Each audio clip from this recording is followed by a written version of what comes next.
آج بھی پاؤ پارے کی تلاوت ہوئی، کم و بیش 6.25 پارے ہو گئے، اور آج جو 6 پارے کی پہلی آیت پڑھی گئی وہ تھوڑی سمجھنے کے لائق ہے۔ اللہ عز و جل ارشاد فرماتا ہے لا يحب اللہ الجہر بالسوء من القول الا من ظلم۔ اللہ پسند نہیں کرتا بری بات کا اعلان مگر مظلوم سے۔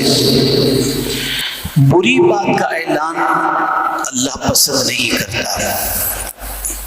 مفسرین اس آیت کریمہ کے حوالے سے فرماتے ہیں کہ کسی کے حوالے سے غیبت کرنا، کسی کی برائی بیان کرنا، کسی کی چغلی کرنا، کسی کا عیب ظاہر کرنا، یہ اللہ عز و جل پسند نہیں فرماتا مگر مظلوم سے۔ یعنی اگر کسی پر ظلم کیا گیا، مثال کے طور پر کسی نے کسی کا مال چوری کر لیا، تو اب وہ کہہ سکتا ہے لوگوں کو کہ فلاں نے میرا مال چوری کیا، فلاں نے میرا مال غصب کیا۔ اس کہنے پر اس پر کوئی جرم یا اس پر کوئی حکم نہیں لگے گا۔ لیکن کوئی مظلوم نہیں ہے اور بس یوں ہی ٹپے بازی کر رہا ہے، بیٹھا ہے اور کسی کی برائی شروع، کسی کے عیب جو ہے وہ اس کو اچھالنا شروع۔ مفسرین نے اس کے حوالے سے گالی کا بھی تذکرہ فرمایا کہ کسی کو گالی دینا، اور عام طور پر گالی جو دی جاتی ہے وہ کوئی آہستہ سے نہیں دیتا، چلا کر دیتا ہے۔ اور ہم جس معاشرے کے اندر اور جن محلوں کے اندر زندگی گزارتے ہیں وہاں تو گفتگو کی ابتدا ہی گالی سے ہوتی ہے، اور بڑوں کی بات تو چھوڑیے، چھوٹے چھوٹے بچے بسا اوقات اتنی گندی گالیاں بکتے ہیں کہ جیسے کان پھٹ جائے ایسی پوزیشن ہوتی ہے۔ ان بچوں کو گالی سکھایا کس نے؟ یہ وہی جو اپنے ماں باپ کو گھر کے اندر دیکھتے ہیں، محلوں کے اندر دیکھتے ہیں گالی بکتے ہوئے، تو اسی سے وہ عادت ان کے اندر آ جاتی ہے، اور اتنی گندی اور فحش گالیاں کہ میں آپ کو بتا نہیں سکتا۔ مرد و خواتین کے ساتھ ساتھ ننھے ننھے بچے بھی، خواتین بھی اللہ رحم و کرم فرمائے، وہ تو چند قدم اور آگے ہے۔ تو قرآن کہتا ہے اللہ پسند نہیں کرتا۔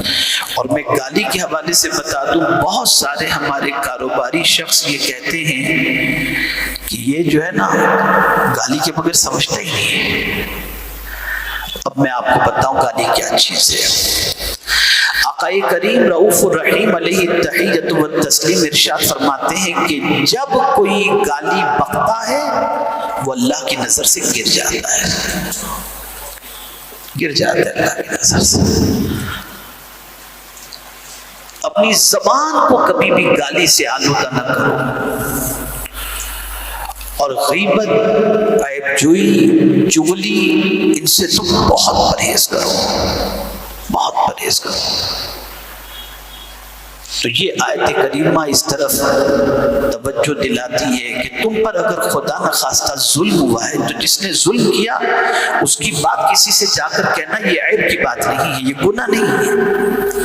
کسی نے تمہارا مال چوری کیا، کسی سے جا کے کہنا یہ چور ہے ذرا سنبھال کر کے رہنا، یہ عیب کی بات نہیں ہے۔ لیکن کچھ بھی نہیں کیا اور آپ مظلوم بھی نہیں ہیں اور بیٹھے بیٹھے کسی کی دھجیاں اڑا رہے ہیں تو اللہ اس کو پسند نہیں کرتا۔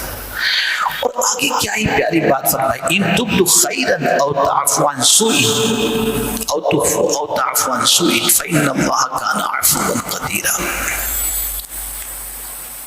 اگر تم کوئی بھلائی کو ظاہر کرو یا چھپاؤ،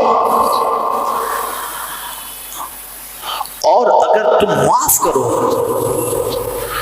تو بے شک اللہ معافی کو پسند بھی کرتا ہے اور اللہ عز و جل قدر کرنے والا ہے۔ یہاں یہ بات اچھی طریقے سے ذہن میں رکھیں، کوئی بھی بھلائی کا کام ایسا نہیں جو بندہ کرے اور اللہ کے علم میں نہ ہو۔ کہیں بھی وہ بھلائی کا کام کرے، چاہے کوئی دیکھنے والا ہو یا نہ ہو، مولا ضرور دیکھتا ہے، اس سے کوئی چیز چھپی ہوئی نہیں۔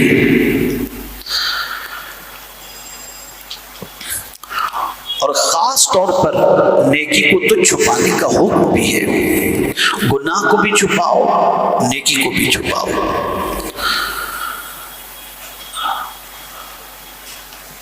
لیکن اللہ عز و جل سے کوئی چیز چھپی ہوئی نہیں۔ خیر کوئی بھی ہے، اس کے بارے میں قرآن نے کئی مقامات پر فرمایا یوم تجد کل نفس ما عملت من خیر محضرا، کہیں فرمایا فَمَن يَعْمَلْ مِثْقَالَ ذَرَّةٍ خَيْرًا يَرَهُ،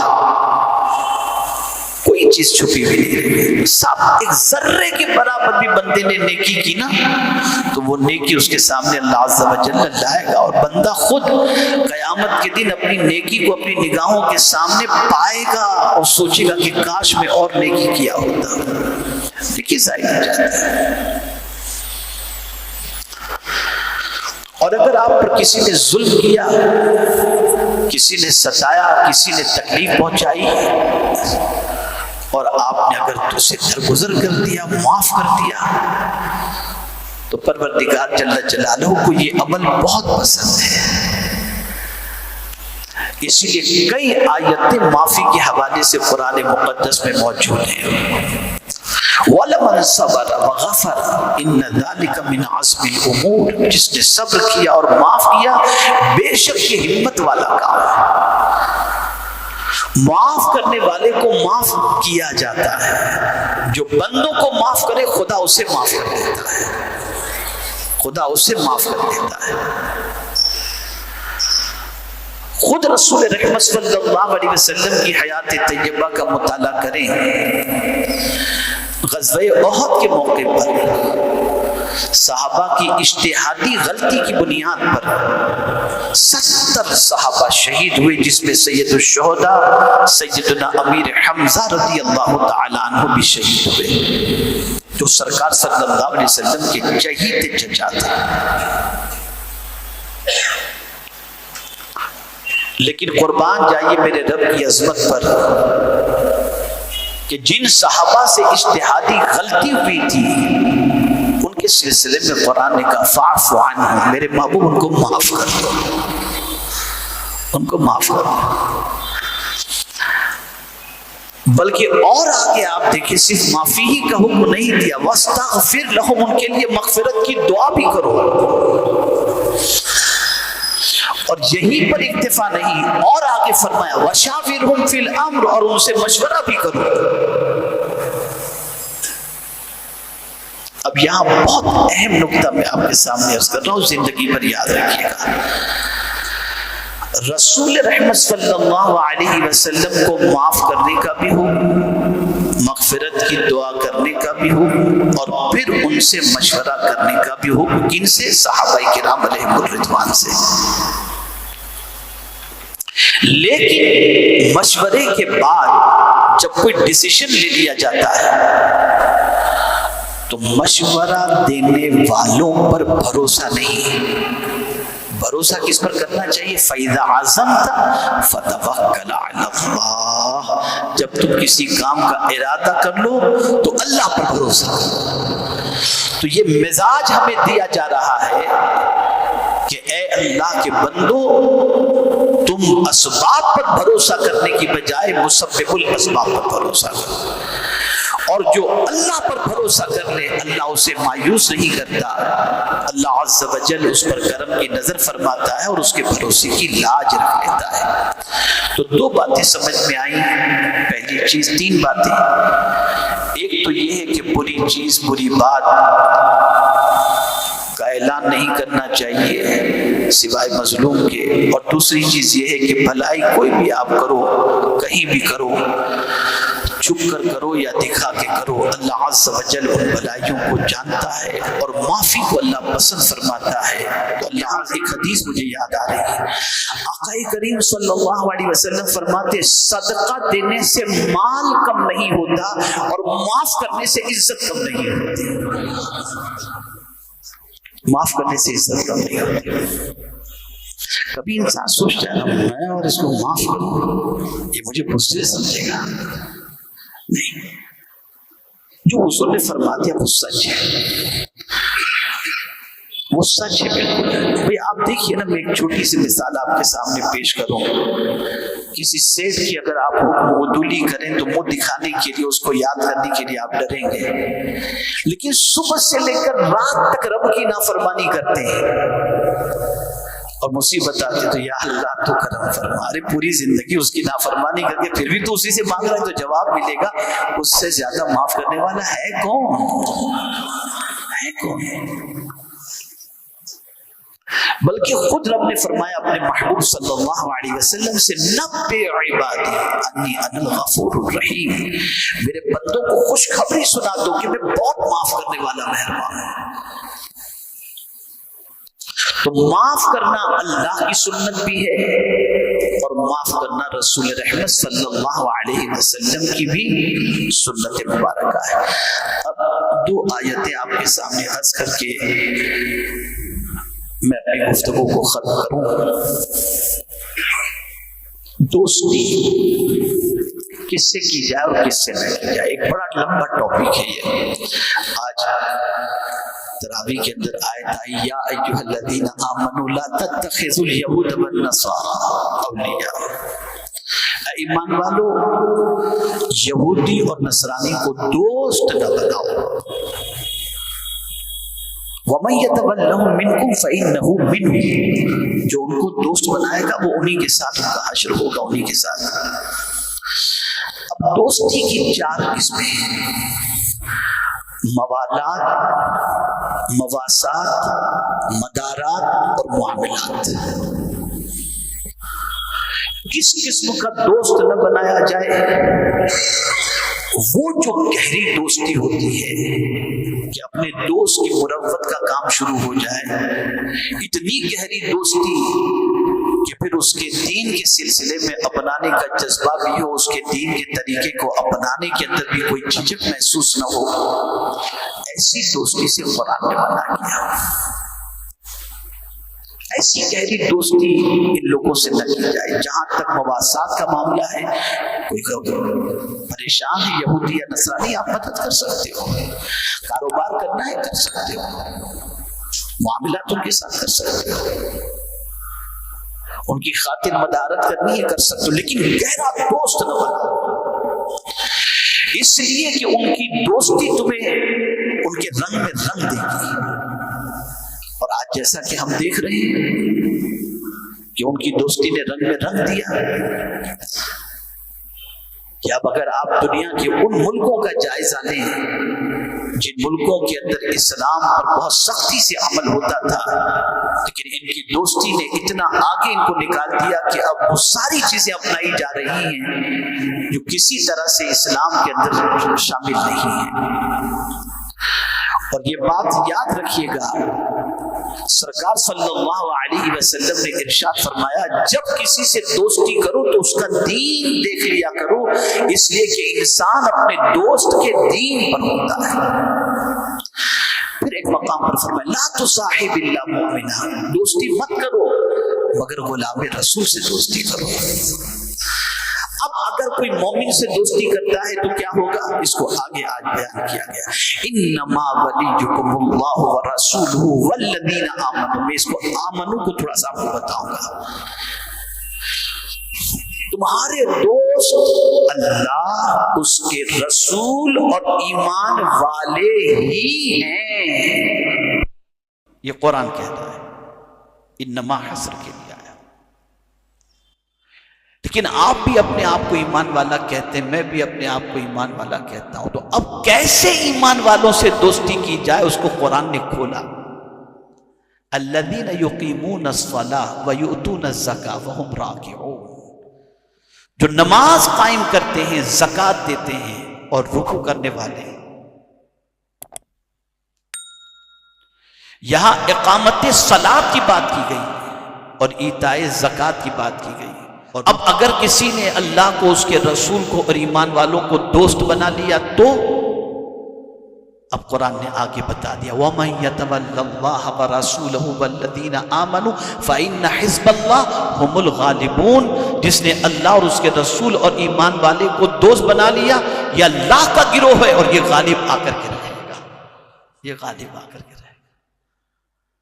تو ہم جس کتاب کو اللہ کی آخری کتاب مانتے ہیں، وہ کتاب دوستی کا طریقہ بھی ہمیں بتاتی ہے اور دوستوں کا سلیکشن کا طریقہ بھی ہمیں بتاتی ہے۔ کتنی عظمت والی کتاب ہے۔ ابھی نئی ناسا کی تحقیق آئی ہے، کل ہی میرے پاس ایک ویڈیو آیا ہے، تو آپ ان کی تحقیق کو دیکھیں گے تو عقل دنگ رہ جائے گی۔ سورہ شمس کے بارے میں اس نے تحقیق کی ہے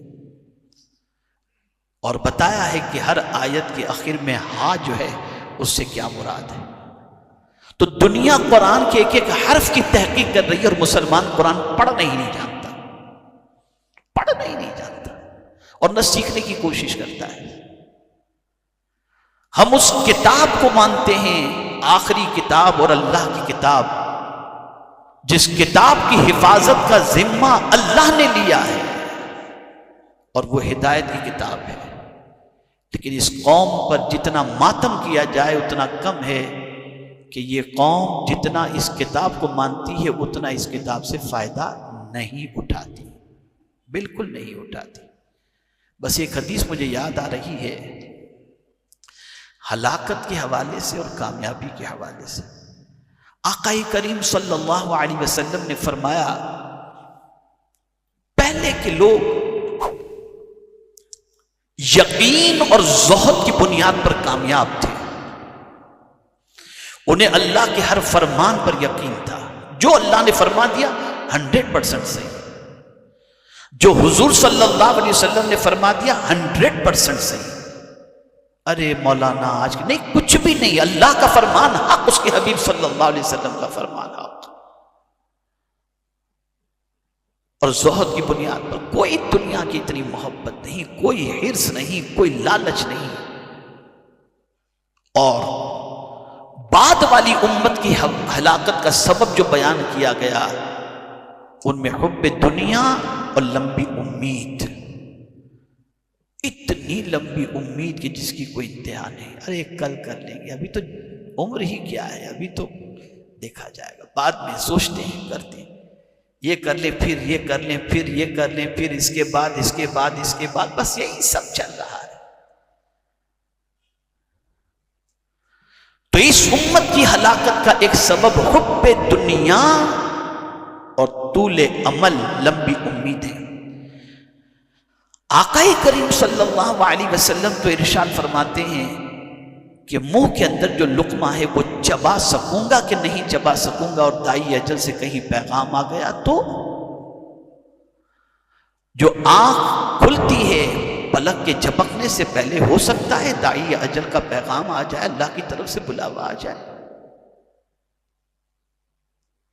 اور ہم پتہ نہیں کس خبط میں سوار ہیں اور کون سا خبط سوار ہے کہ ہم نہ کل کی تیاری، یعنی اس آخرت کی تیاری کے بارے میں کچھ منصوبہ سازی نہیں کرتے، کچھ پلان نہیں کرتے، کچھ سوچتے نہیں۔ کل سے نیکی شروع کر دیں گے، ارے یار کل سے قرآن شریف پڑھیں گے، ارے تھوڑا سا یار، ایسے ہی سب چل رہا ہے۔ آج کو غنیمت جانو، جتنا ہو سکے آج کر لو، پتہ نہیں کل ہم دیکھ سکیں کہ نہ دیکھ سکیں۔ اسی لیے نیکی کرنے میں جلدی کرنا چاہیے۔ اور بھی بہت ساری آیتیں ایسی آئی ہیں جس پر تفصیلی گفتگو درکار ہے، لیکن میری نظر گھڑی پر بھی ہے اور نکلنا بھی ہے، کم از کم 11:30 بجے تک تو مجھے انشاءاللہ گھر سے کم و بیش نکل جانا چاہیے، لیکن بس میں نے چاہا کہ تھوڑی دیر حاضر ہو جاؤں، تراویح سننے کا شرف بھی حاصل ہو جائے، قرآن سننے کا شرف بھی حاصل ہو جائے، اور کچھ پیغام بھی پہنچا دوں۔ بس ان چیزوں کو خیال میں رکھیں اور جو کچھ قرآن کا ڈائریکشن ہے اس کو فالو کریں۔ اللہ رب العزت جل جلالہ ہم سب پر کرم کی نظر فرمائے اور تعلیمات قرآن پر عمل کی توفیق نصیب فرمائے، اور پروردگار یقین کے ساتھ قرآن اور اس کے اللہ عز و جل کے پیارے حبیب صلی اللہ علیہ وسلم کے فرامین کو دل و جان سے قبول کرتے ہوئے اس پر یقین کی توفیق نصیب فرمائے۔